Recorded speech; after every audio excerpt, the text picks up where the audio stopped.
क्या कोई आपका रास्ता रोक रहा है? क्या कोई कहीं आपको आने जाने से रोक रहा है? क्या कोई आपके रास्ते को बाधित कर रहा है? अगर ऐसा है तो ये वीडियो आपके लिए। आइए अब हम आपको भारतीय न्याय संहिता के एक नए अपराध रॉन्गफुल स्टेटमेंट के बारे में बताते हैं। जानते हैं भारतीय न्याय संहिता के एक इम्पोर्टेंट सेक्शन 126 को, जिसमें एक ऑफेंस रॉन्गफुल स्टेटमेंट का जिक्र किया हुआ है। आज का वीडियो हमारा रॉन्गफुल स्टेटमेंट पे ही रहने वाला है।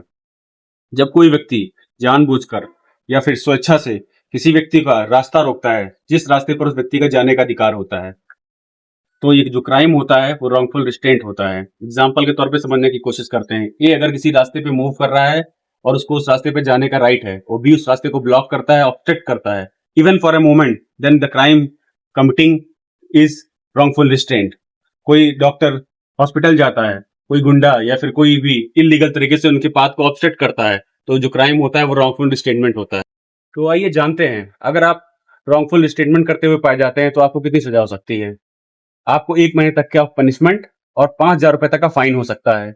इसलिए जब कभी भी कोई आपका रास्ता रोके या ब्लॉक करे, ऑब्स्ट्रक्ट करे, चाहे वो 1 घंटे के लिए हो, चाहे 1 मिनट के लिए हो, तो आप पुलिस में कंप्लेन कर सकते हैं और पुलिस पर एक स्ट्रॉन्ग एक्शन ले सकती है। उम्मीद करता हूं कि आज आपको कानून के इस इंपॉर्टेंट प्रोविजन की जानकारी हो गई होगी। एक ऐसा अपराध जो अगर कोई आपके खिलाफ करता है तो उसके खिलाफ आप एक्शन लेते हैं।